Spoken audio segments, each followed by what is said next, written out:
Welcome to the Next Normal podcast. We engage in conversations with experts from various industries to help you future-proof yourself in a rapidly changing world. We do this by curating insights to help you prepare for what the next normal might look like. My name is Maria Vassiliou, and I'm joined by my co-host, Alicia Mirage. Today, our guest is Jeevak, who is the VP of Strategic Growth at Sundberg-Ferar, which is a full-service product innovation studio that supports product and vehicle industries from its Metro Detroit location since 1934. So Jeevak has 23 years of experience, with 7 years being in India and 16 in the USA. Jeevak, thank you for joining us today, and we'll start off the podcast by asking you, when you were 8 years old, what or who did you want to be? Awesome. First of all, thank you for having me on this show. 8 years old, that was just last year. When it was 8 years old, I really wanted to become an astrophysicist. I wanted to be in the stars. I want to fly space rockets. I did not want to be an astronaut.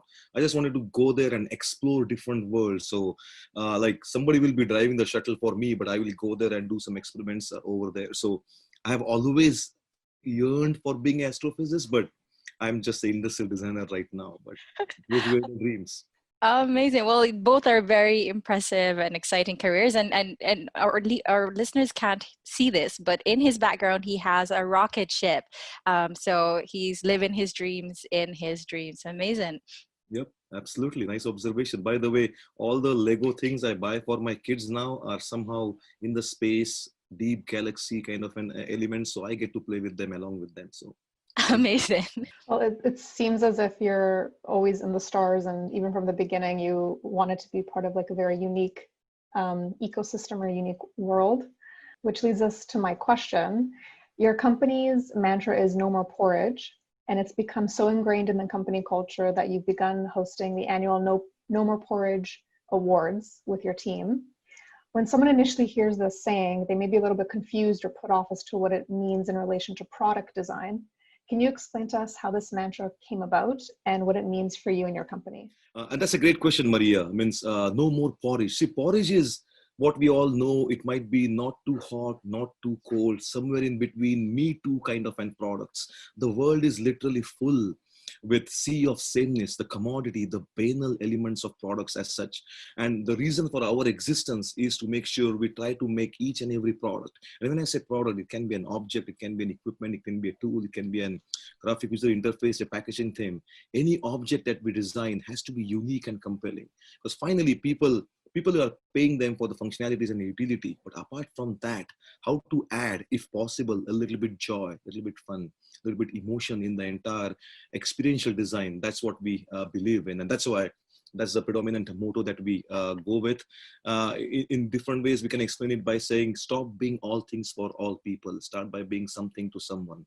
And then trying to find that distinctive flavor for that product to be used. It can be used in any part of the world. It can be a toaster, it can be a vehicle, it can be a wine glass, it can be a coffee cup. So that's what we live with. And I think that's the reason people somehow seek us out to bring that kind of fan flavor.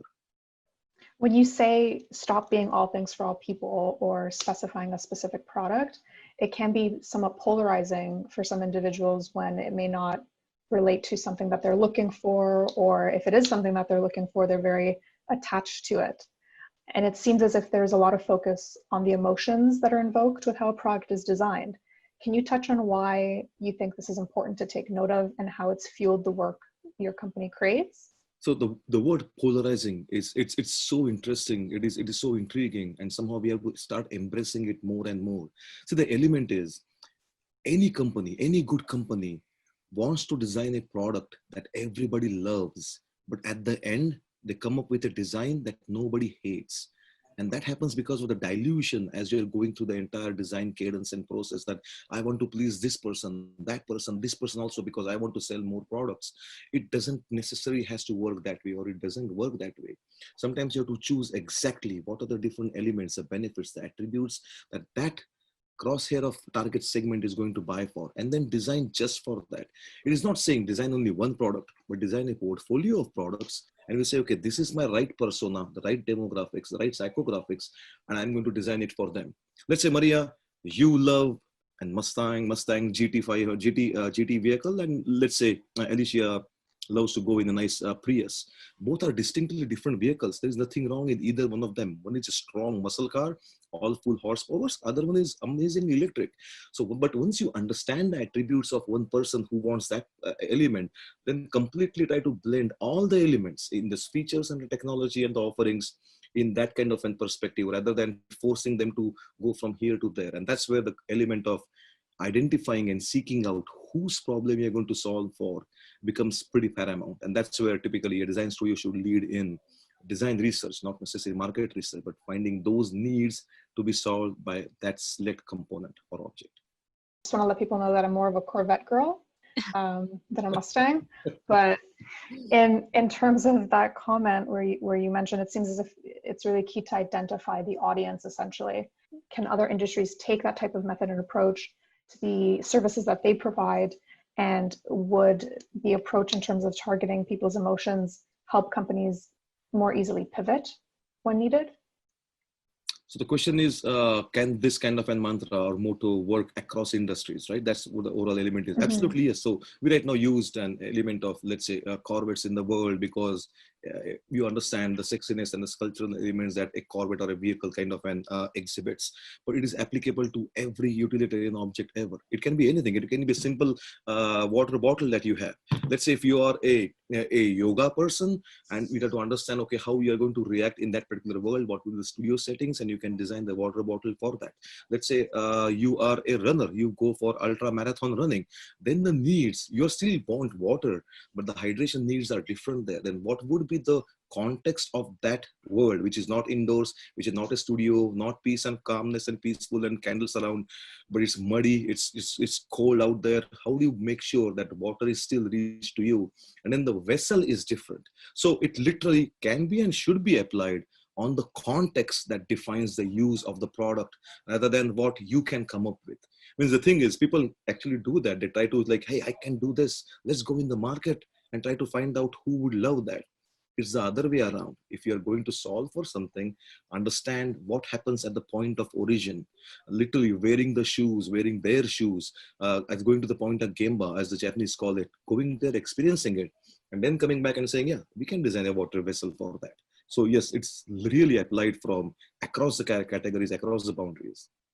Amazing. And you started to touch on this a bit around being able to, for companies in different verticals and industries to apply industrial design to what they're doing, particularly now when companies are being forced to be agile and innovative and disruptive. Can you point to two best practices that can be taken from industrial design as they plan their products? So the element is, first of all, we should be very clear. People sometimes also try to misclassify a design studio, an industrial design studio, as just a styling studio. So no matter what, we are a bunch of, I would say, kids with crayons in our hands, and whatever we do will always be beautiful. But that's not exactly where we start. We always start to identify the right problems, identify and investigate the context, and then solve it beautifully.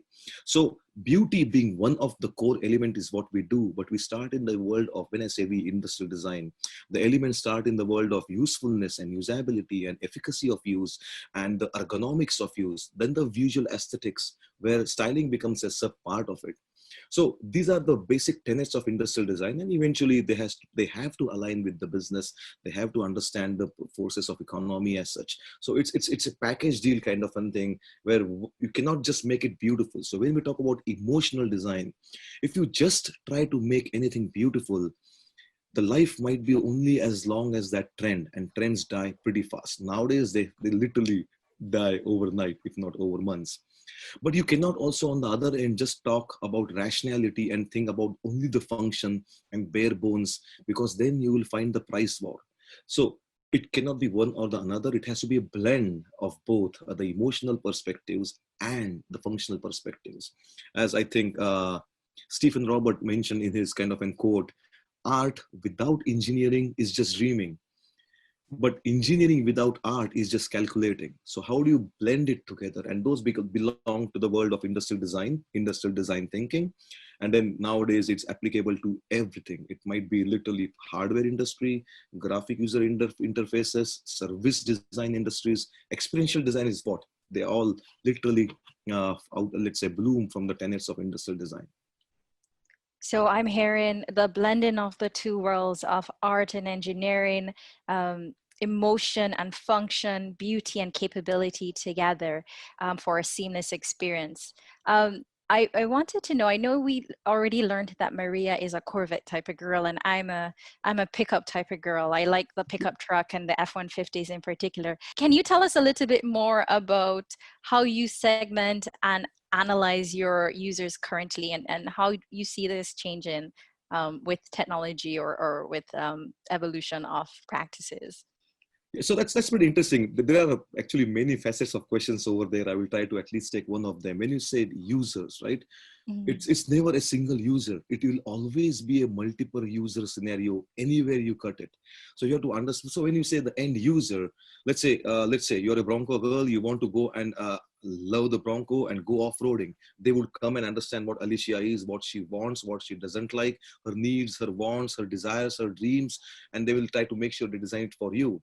But apart from that, they have to understand who are the actual customers. And Ford or GM, Corvette or Bronco, the customers are the dealerships. There are so many in-between levels where they have to understand how are the inventory people going to stock up, how are the contractors going to work on it. Before that, the first customers are the manufacturing plants, how the operators are going to build it. And then before that, they themselves are one of the users. So it's not just what the end user wants, because the end user, just like you and me, we will always need to have all the features for free. I would demand that, but it cannot be an economic solution. So you have to make sure how it is a win-win-win situation with all that commercial interest at stake. It can be as simple as just buying a small tool from Home Depot or Lowe's or CTC, right?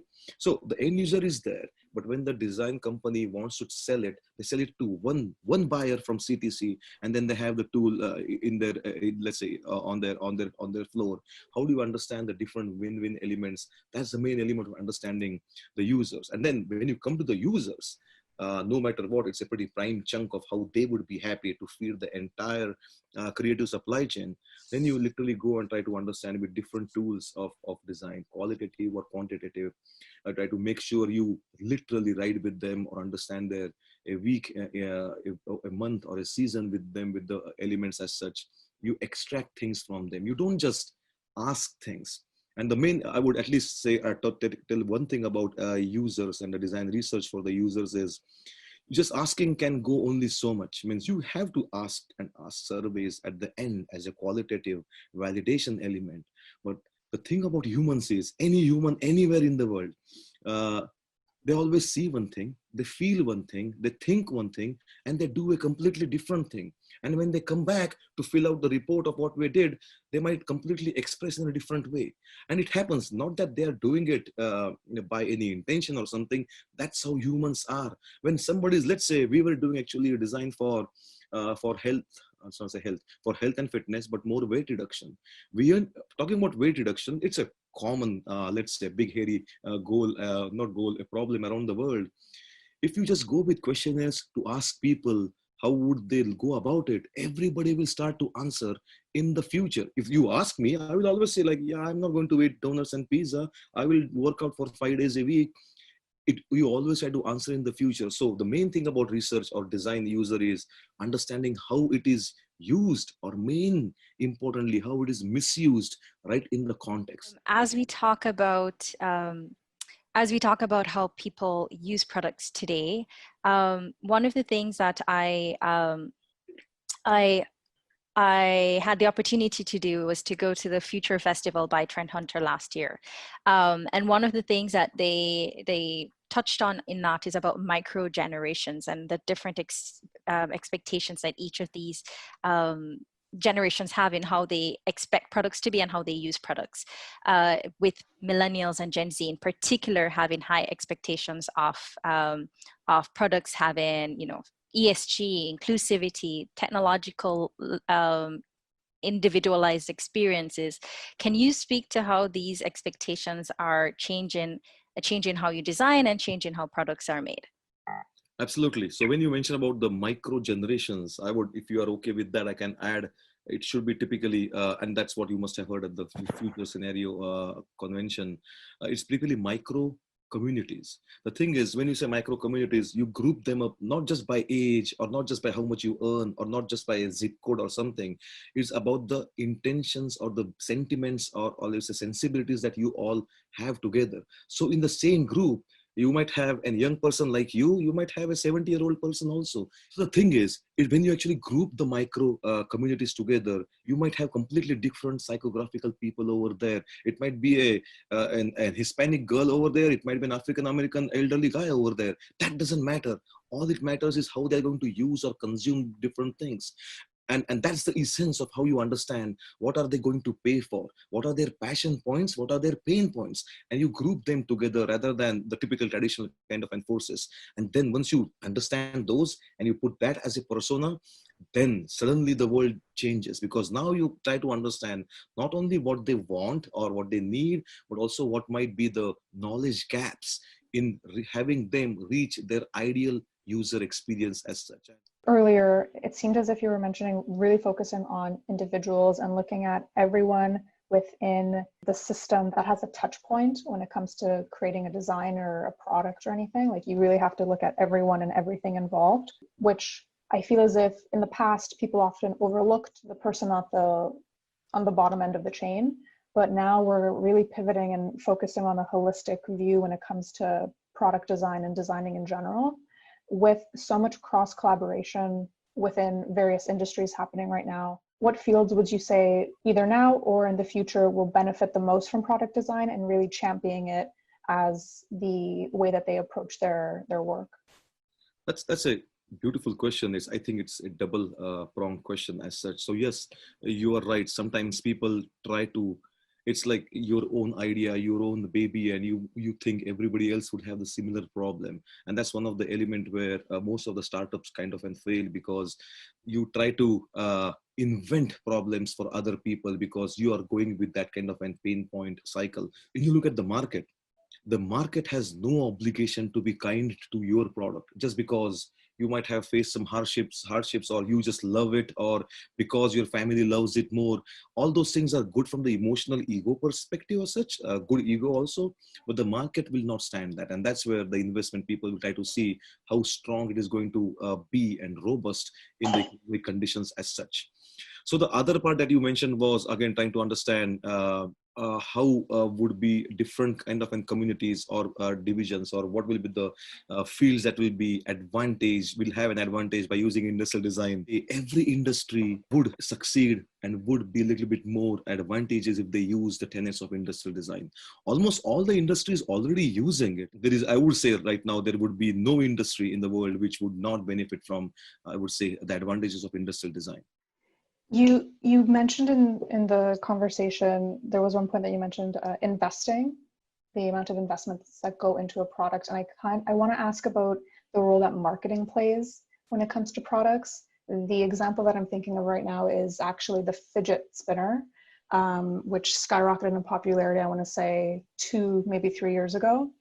And if I recall correctly, the fidget spinner was actually invented back in like the early 90s. And the woman that invented it, the patent that she had ran out. As soon as it was up, someone scooped it up, took it under their company, whatever it was called. And just the way that they marketed it over the past 2 years, it skyrocketed. In your perspective, what role would marketing have for products, for something that was in existence in the 90s, but wasn't popular, as opposed to now when it had marketing budget behind it?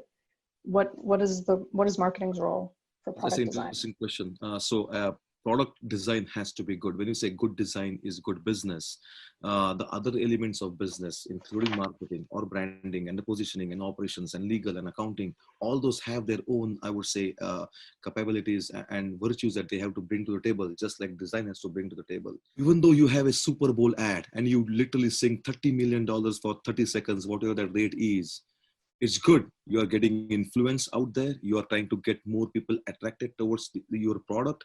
But once they come to the product and they buy the product, all the branding promise that you made in that marketing commercial have to be squeezed in the product.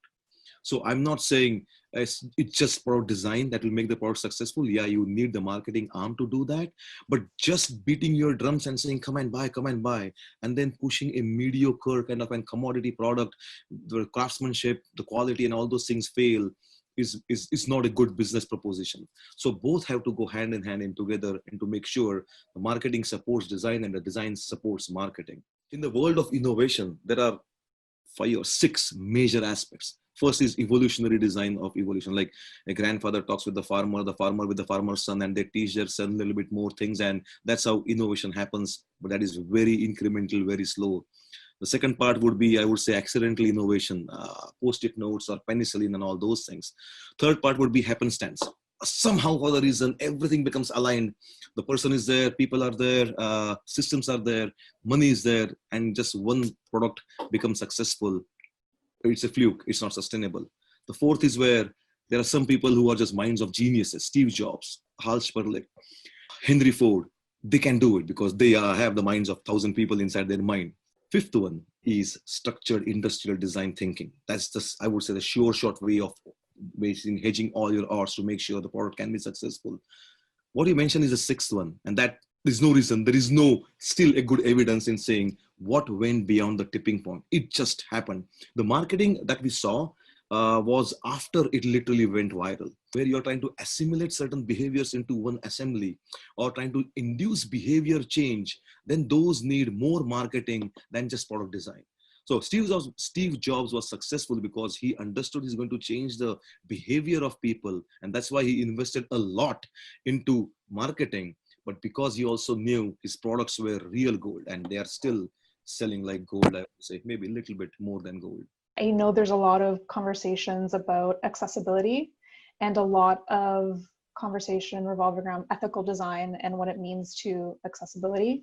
In today's current climate, what are some of the challenges product design is facing when it comes to that? And how do you see it evolving to address the concerns?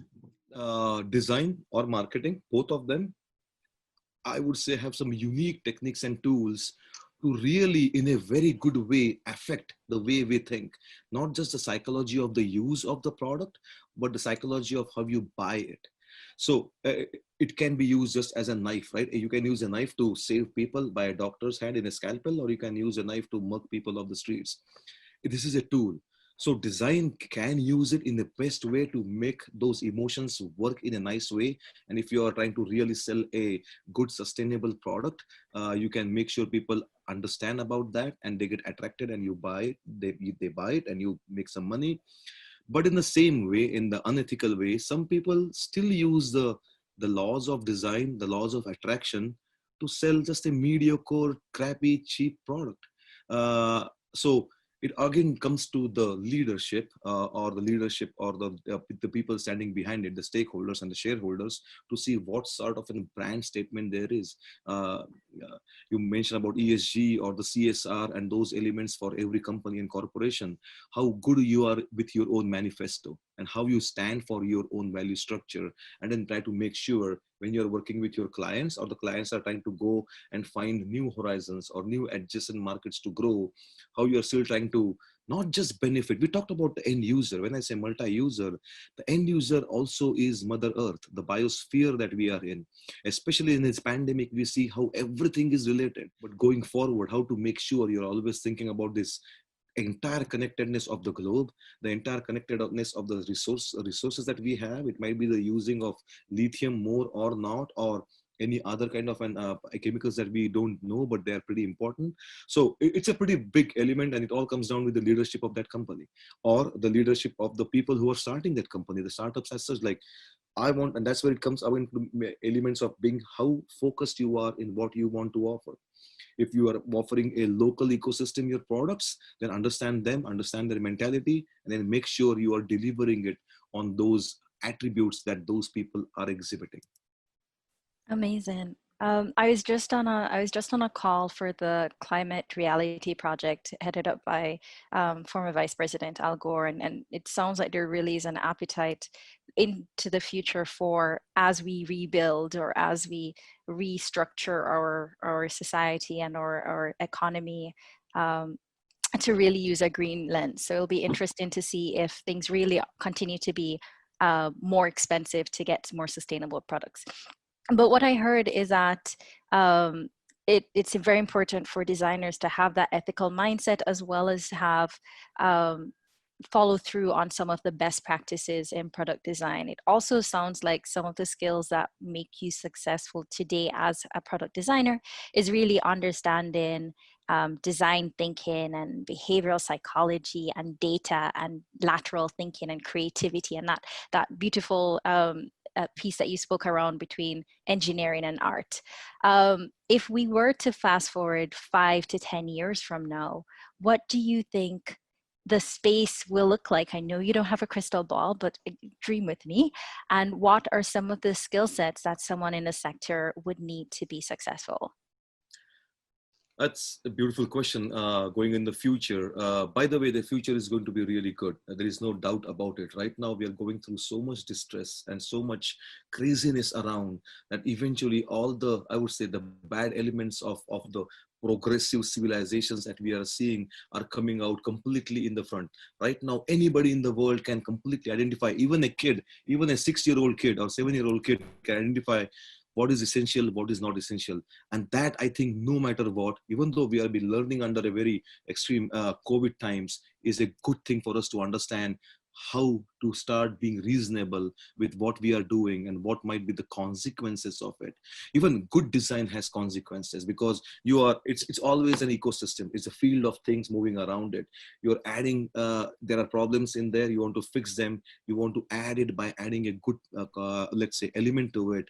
Because you add something else, everything else gets shifted a little bit, and there are consequences of that happening. How to make sure you are going to rectify that and use that. The approach evidently remains the same. Means, I do not want to sound like a philosopher or something, but the basic approach is just exactly the same as it was 100 years ago. Or if I go there back to the times of Plato, said the three things, right? The truth equal to trust equal to beauty. He literally said that, and he lived by that. The things that we are changing, we are progressing, but the thought, I would say, the literally the cognition and comprehension is exactly the same from the Roman times till right now. Yeah, the sensitivity towards elements is different, but the cognition of human species in the last 1,000 years is exactly the same. It might be exactly the same in the next 500 years also. So what I'm saying is not the technological part or the sensitivity part, but the way we think, the way the process would work out.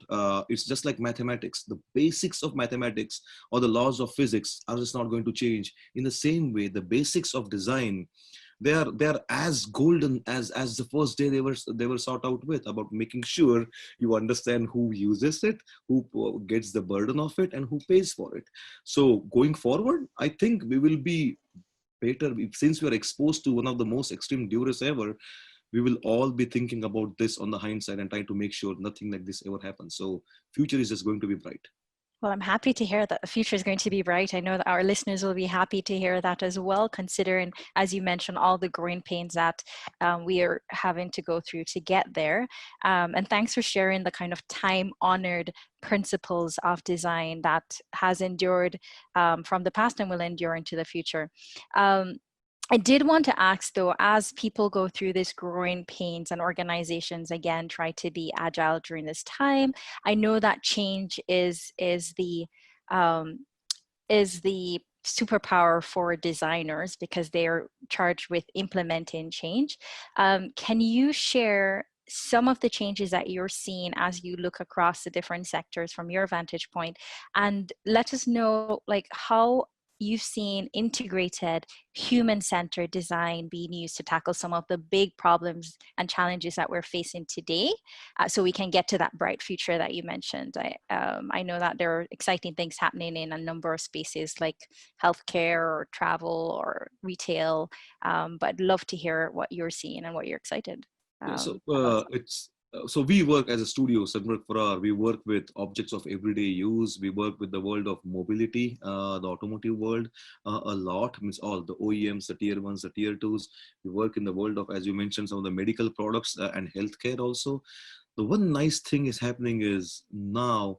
See, earlier. Very less people used to know or think. Means these are steps of understanding, I would say, the levels of industrial design. The first step would be completely oblivious to the world of human-centric design. And this should scare you. There are certain companies who just we don't believe in that and we don't know it. We don't want to do it. Then becomes the second element of literally the consideration of, okay, industrial design, we heard about it. Maybe we don't have the money right now. We will not use it. The third step being like, oh my goodness, we did not do it, but right now, can we still use it? So that's still not the best way to use design. Design is not just decoration. You cannot just do it after the entire, let's say, the foundation has been placed. It has to be integrated, but at least that's the third step where you are thinking about the sensibilities of how it's going to finally look. Then the next stage comes in where you try to make sure, when I say you, the company will try to make sure they either hire a design studio like us or they just start their own design studio. Either is good. And they start to make sure you bake in the design thinking right at the onset of the architecture of that product, not at the end of it.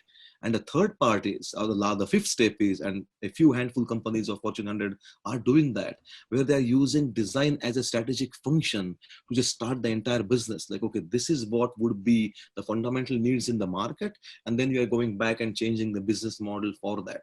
So in a way, it's just, the good part of this is many industries are now trying to go and climb the ladder in a very accelerated way, because just doing, let's say, functional design, they might get 100 times the returns.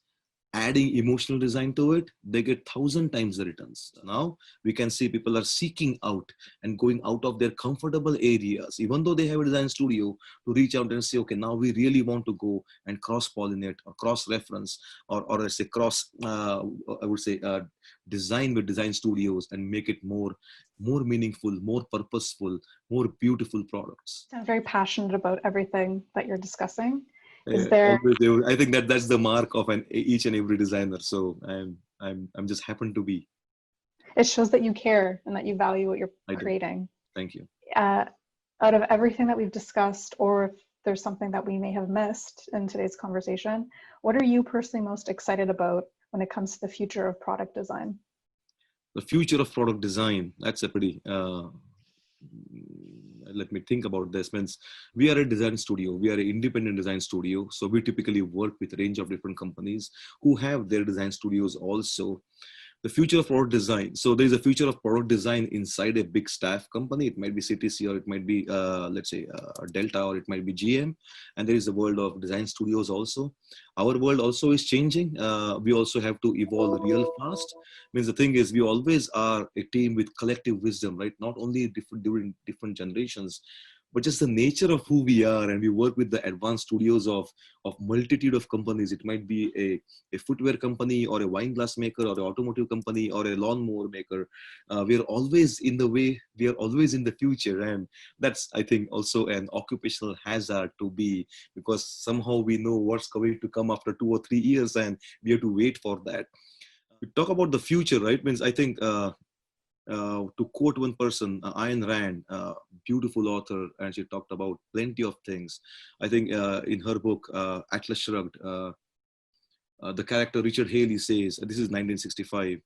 Let me try to paraphrase it. I might not remember the correct quote, but if there is more a fool, or there is more tragic a fool than the businessman who doesn't understand that he himself is the highest exponent of human creative spirit, it is the designer who thinks the businessman is his enemy.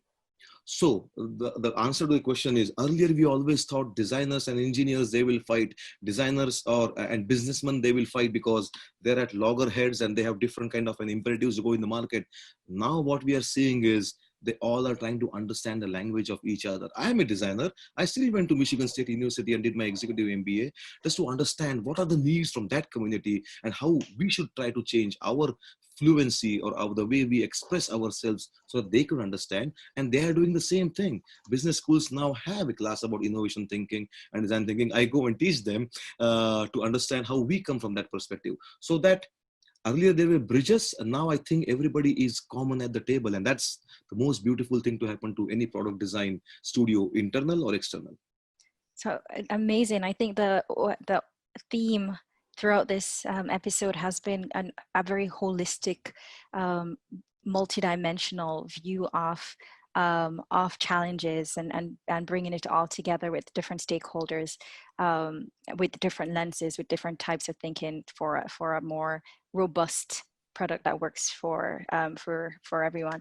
I do want to say thank you so much, Jeevak, for taking the time to join us on this episode, and we're really, really happy to have you as part of the Next Normal podcast family. Would love to. I really enjoyed the discussion. Thank you again, Alicia and Maria. This was an excellent conversation, and keep on doing what you are doing. I think we are designers and we are doing, we believe, good things, but eventually through channels like this, more and more people hear about it, and somehow they get influenced or motivated or inspired by it and try to bring that kind of thinking to whatever they are doing.